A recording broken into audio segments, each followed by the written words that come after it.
first experience being a troublemaker. All And right. I went All from right. there. Well, let's just slow down and take a little leap ahead because we got a lot to talk about with you.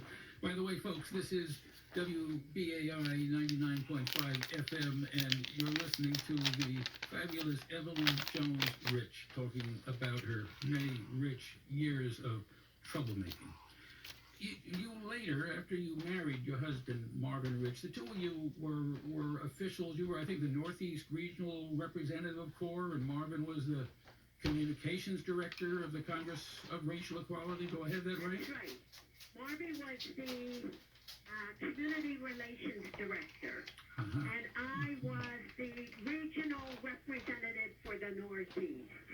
Now, I met Marvin in Washington, D.C., but he had been a founder of St. Louis Corps and had moved to Washington to work, and I had moved to Washington to work, and so I met him, and subsequently we were married and we came to New York City, and so we joined the New York City chapter of CORE, but we were also members of National CORE. CORE had chapters, a few chapters around the country, Chicago, Dayton, Ohio, And I know Washington, D.C. at least part of your job, and yours and Marvin's both, was fundraising to help pay the costs of organizers in the South and elsewhere. And you traveled, at one point, I saw a reference to you traveled on a fundraising tour with James Baldwin, isn't that right? So this was Marvin's job. He had a number of responsibilities. He was also the public relations director, so he did press releases, he did training, but his major job was fundraising. And after the sit-ins began in February of 1960, he had a big job to raise money to fund these sit-in operations across the country. Now, New York City, as you know, it still is a prime fundraising center. And the sit-ins generated a lot of publicity. And people would call Marvy, that's what I call my husband, in the office, and they would want to know how they could help. And one of the people who called Marvy was James Baldwin. And so Marvy says, well, you come on down and we'll talk about what you can do. And so I went with him on trips in the greater New York City area. Primarily, we went to these places on Long Island, like Great Neck and Oyster Bay, as well as Westchester. Where the money was. Where the money was. And he would speak. I rarely said anything. You know, every once in a while, you know, I was like the cleanup speaker. He laid it all out, and then he said something like, Eddie, everybody calls me Eddie, he's got to make the pitch. You know, that's what we call it, making the pitch when you ask people for money. And so then I would get up and I would say, well, you've heard from Mr. Baldwin, but now the time has come for you to open up your pocketbooks, you know. And I would give up the money. And that's how we raised. Well, that was a major way of raising money. We raised money in three ways. The speeches that we made, and then we brought the students up from the South. Now, and James Baldwin was very influential in helping us with those students because we would bring them up from the South, and then we would have these events here in New York City. And he would be there, James Baldwin. He would introduce the people. And then the students would talk about their experiences in jail or on the picket line. And then we would hit them up. And so that was the second way. A third way was with the union movement. The union movement, specifically the ILGWU, was a major fundraising source. They had a lot of chapters. It was a big union in those days. And they gave us a lot of money. They also gave us bodies for the picket line. 1199 was in its heyday. Well, Leon Davis is the name. He was the founder of 1199. And he would call Marvy up at night and he would say,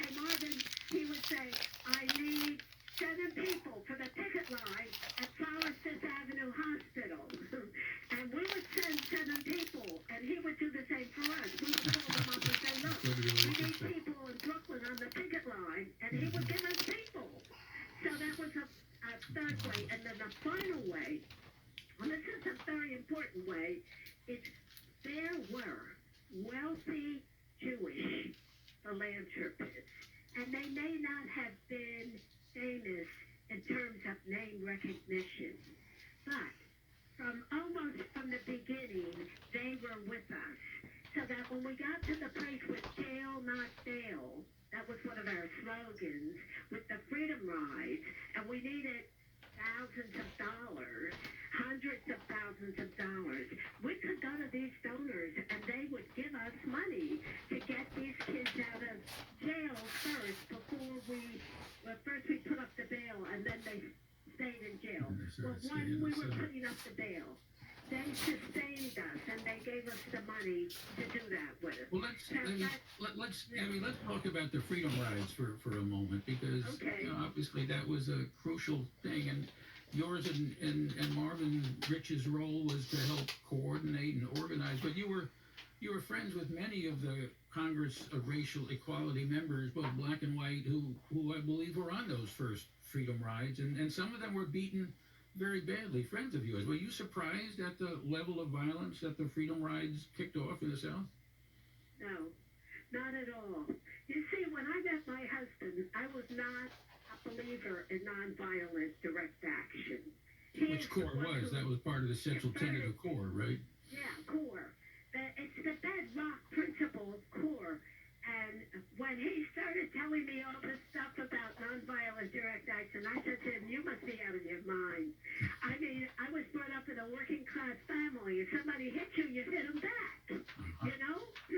So, but Marvin was a staunch believer in nonviolence. Now, he was not a pacifist, but he told me about his adventures in St. Louis. St. Louis is not a good place to be from.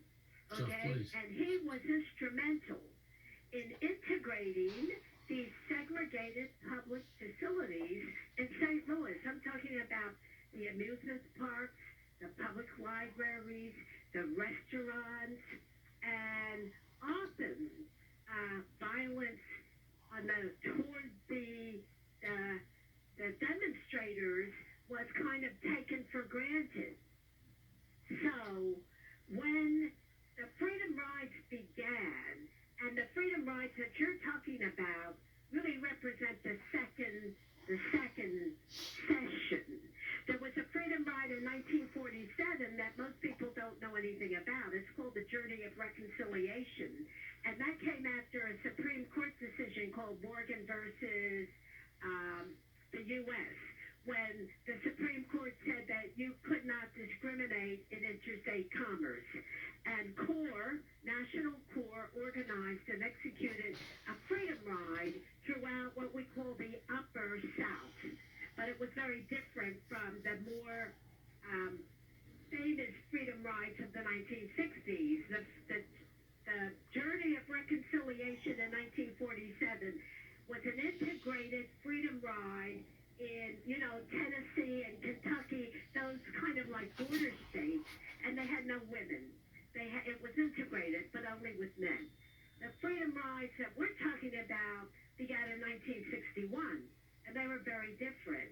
Now, Marvin, my husband, as far as I'm concerned, was the hero of those Freedom Rides. I was his wife, and we had a baby, and I was taking care of the baby, and I just kind of jumped in when I was needed, you see?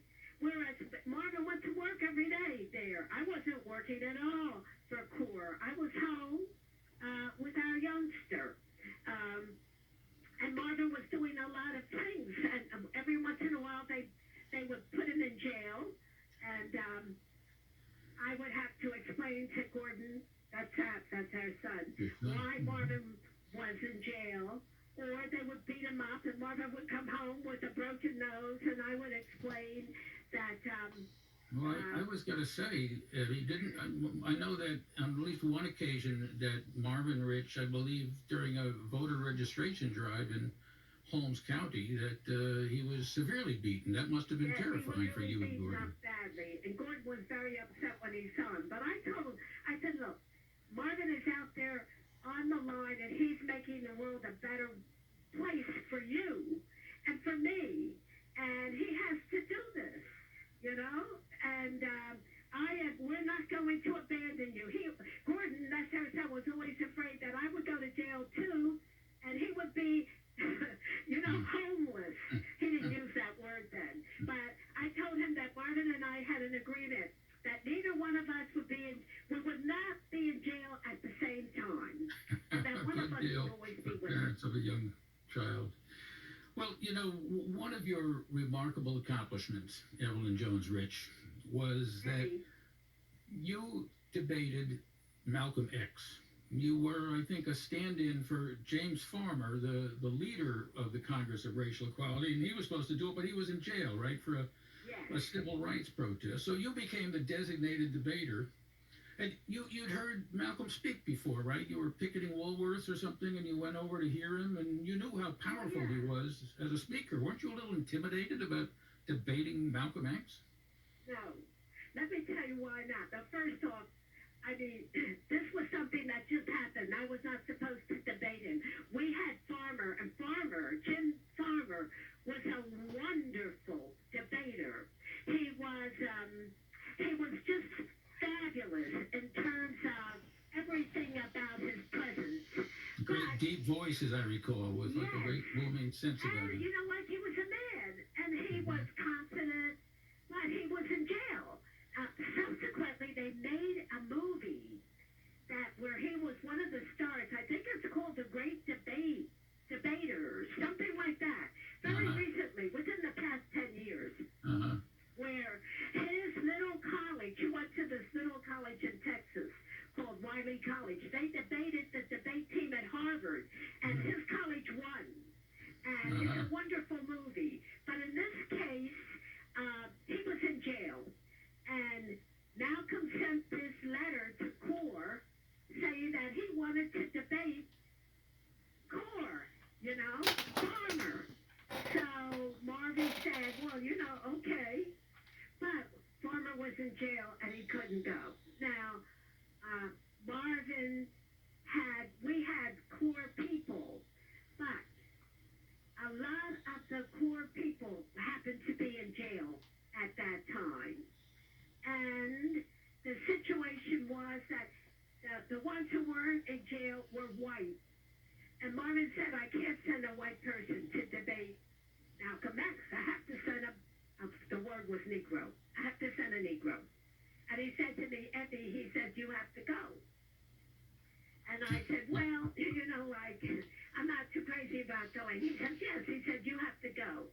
Now, the point is that I had heard Malcolm debate up in Harlem because he used to speak up on the corners on 125th Street. The Nation of Islam had a very organized program of outreach to the word is dead Negroes, African Americans. And they were there, and they were on the street corner, and they were dressed nicely. And it wasn't just Malcolm. They had a whole army of people up there. But Malcolm was the best speaker by far. Well, now, look, when we were picketing Woolworths. Every once in a while, we were picketing. He was speaking near where we were picketing.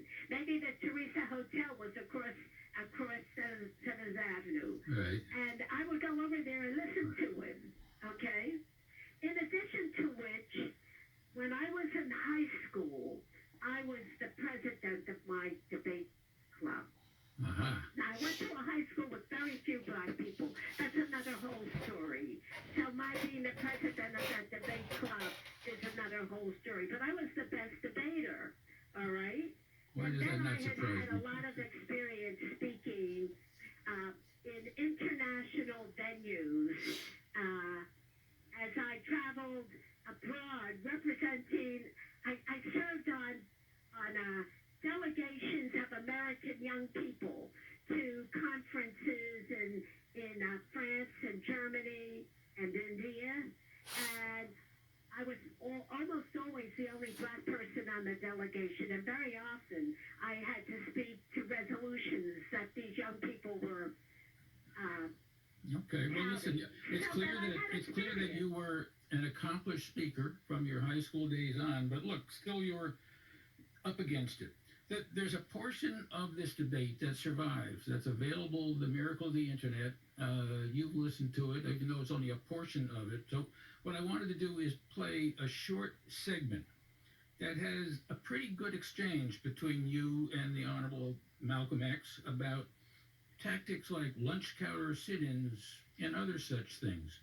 Okay. Reggie Johnson, if we can cue up this tape from 1961, Malcolm X and Evie Rich in Philadelphia on WCAU radio. Factories that are being set up by these wealthy Negroes. All they're doing is taking that money and forcing the white man to sell him a house in the white neighborhood to try and imitate the social life of the white man. They're trying to escape from being a Negro. They're trying to escape from being black. They're trying to escape from what they were born as, and they're using what they do have instead of to uplift their people to force themselves upon white people and live among white people. I disagree with you on two instances. And on that integrated lunch counters that you pointed out as a step forward, you should be ashamed of yourself, because anytime you have 20 million black people in this country who contributed 310 years of slave labor to make the economic system of America as strong as it is, to think that the black masses whose ancestors made this contribution of sweat and blood, even in war, to make America what it is, do you think that they would be satisfied today just to sit down at a restaurant with a Mississippi white man or an Alabama white man as a just compensation for these 310 years of slave labor? Why, it's insane. I disagree with Malcolm in several instances. First of all, I challenge the statement that land is the basis of our economic system. Now, I certainly would not say that it is not an important factor in our economic system. It is, but it is not the factor on which our economic system rests, and I think most students of economics are aware of this. Secondly, I want to comment on Malcolm's statement that the Negro is rejecting himself as a Negro. This is not true. I think that the middle-class Negro is rejecting the fact that he is a Negro. This is not true. I think that the sit-in movement, I think that the Freedom Riders, I think all of these point out graphically the assertion of the Negro as a person and as a Negro. I am a Negro and I am a Negro American.